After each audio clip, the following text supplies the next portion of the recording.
BJP's Mission South gaining momentum. The BJP strategy appears to be working on the ground in many states.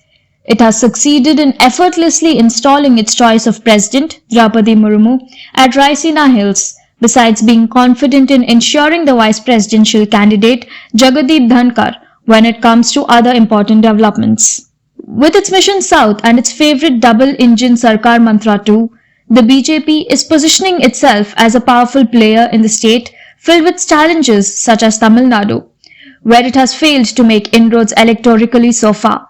Many pin their hopes on a new state president K. Annamalai, a qualified engineer and former IPS officer turned politician. They feel he can steer BJP's fortunes favorably in future elections. Annamalai, a staunch Hindutvavadi, delivered a stunning speech at his old engineering college function on how India is emerging as a Vishwaguru under Prime Minister Narendra Modi's New India format. This is what he has said. Vishwaguru is a very different world. It's a different word. Nobody can just use it lightly. Vishwaguru means a person who throws light, a person who leads, a person who can be called as a guru of all guru. So rightly so, India slowly and steadily getting back our moral power, the moral superiority which India always enjoyed over long points of time. The soul which was always intact in this Bharat land, slowly and steadily we are discovering that particular word called Vishwaguru.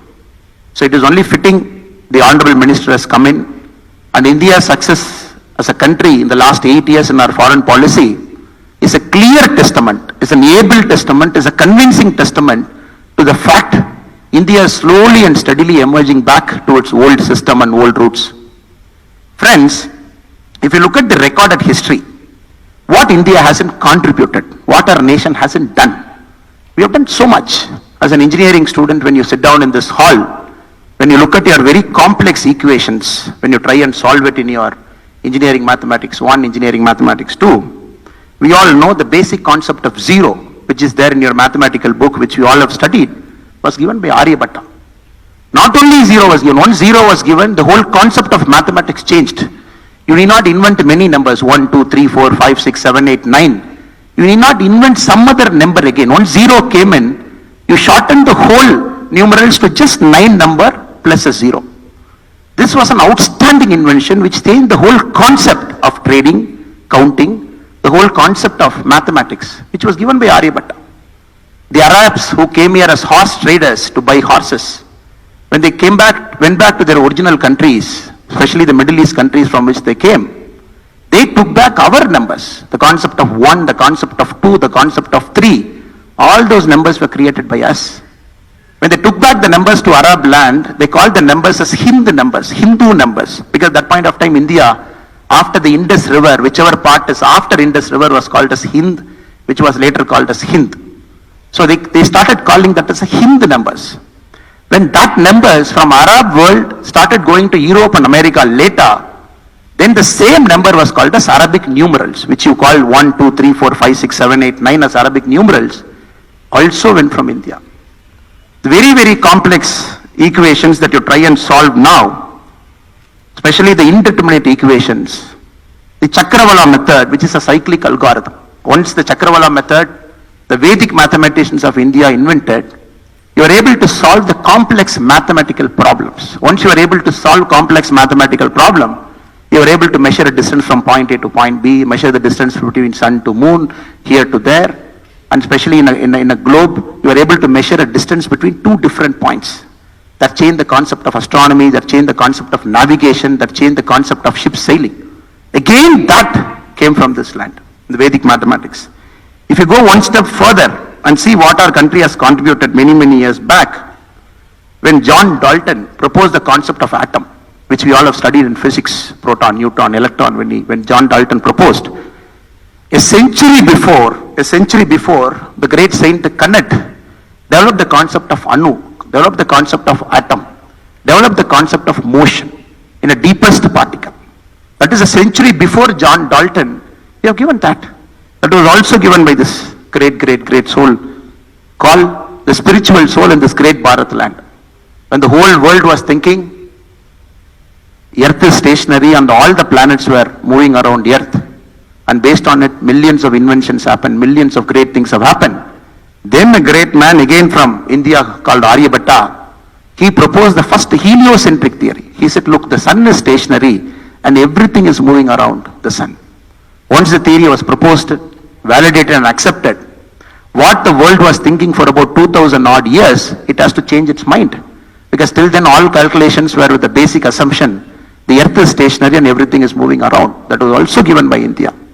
Again, if you get into the medicine field, the Susruta, the concept of medicine, the concept of plastic surgery, the first cataract surgery happened here.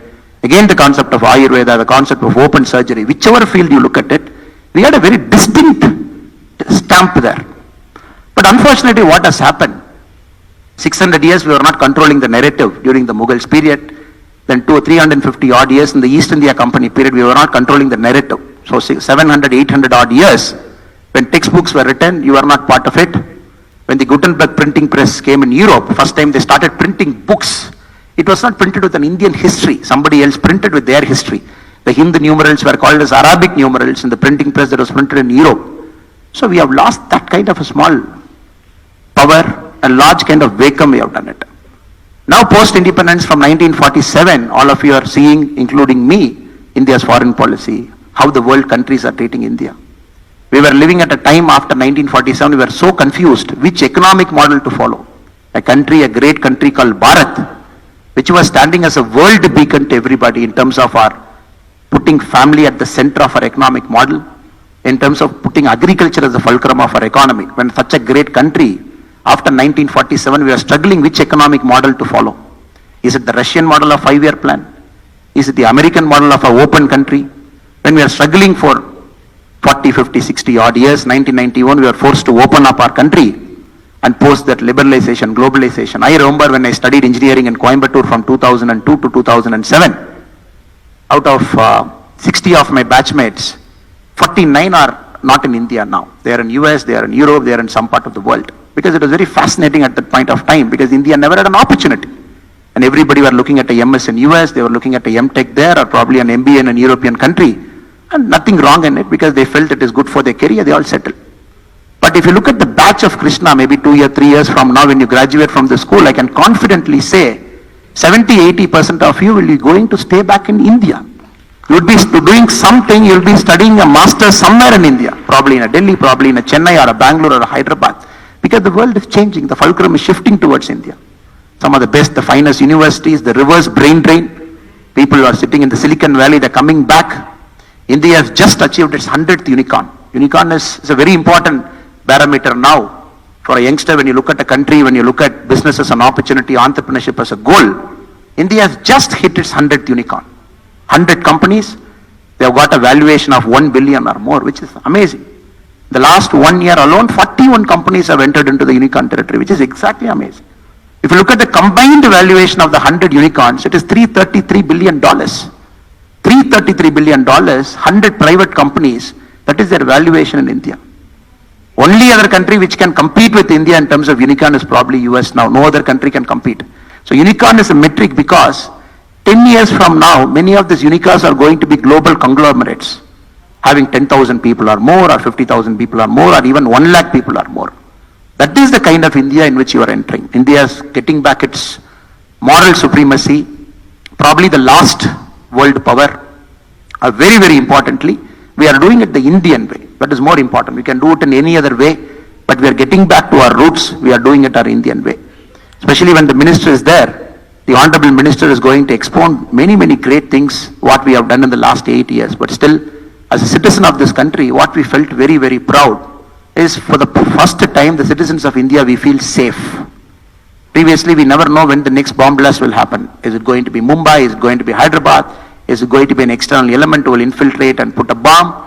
When I was a police officer for 9 years, that was the biggest worry for us. Will it be in Bangalore or will it be in some other major city? Now, because of our way of having a very matured and very aggressive foreign policy sometimes also, you are not seeing any bomb blast happening anywhere. No external element, be it China or be it Pakistan or be it anybody else. Probably this is the safest point in India's history you are living. And if you go one step further, when the British Prime Minister Boris Johnson came to Delhi some time back, he made a statement. I am alive because of 2 things. One, The nurses from Kerala were there in the ICU in England, where I was admitted for COVID. And the 2 doses of vaccine that was put to me to come out of COVID was manufactured in India. Just look at it. 350 odd years you have come to India, you have taken our heart and soul, you have killed many of our industries, you have killed our agriculture, the artisan, the handicraft, and many things we have lost when East India Company was here. Now, a Prime Minister from that country coming to Delhi, standing in our soil, thanking Indians for saving his life and thanking Indian companies for generating that COVID vaccine because of which is alive. That is the level to which we have come. Not only have we vaccinated 200 doses in India, Vaccine Maitri, we have sent vaccines across the world, Africa, America, Europe, every single place our vaccines have gone. So that is the kind of India we are living. I'm just a night watchman. My role is just to warm up and deliver the stage to Muralidharan Ji, the authentic person, the person who's in the middle of things in the last many, many years, to show India in a very new light, to show all our achievements to you. Annamalai is already making waves with his oratory and his seeking to challenge both his Dravidian parties, DMK, as well as the AIADMK. Though the AIADMK forms part of the NDA, the BJP strategy appears to be to play a much bigger role in Tamil Nadu. To what extent it can improve its strike rate in this bastion of Dravidian politics remains to be seen.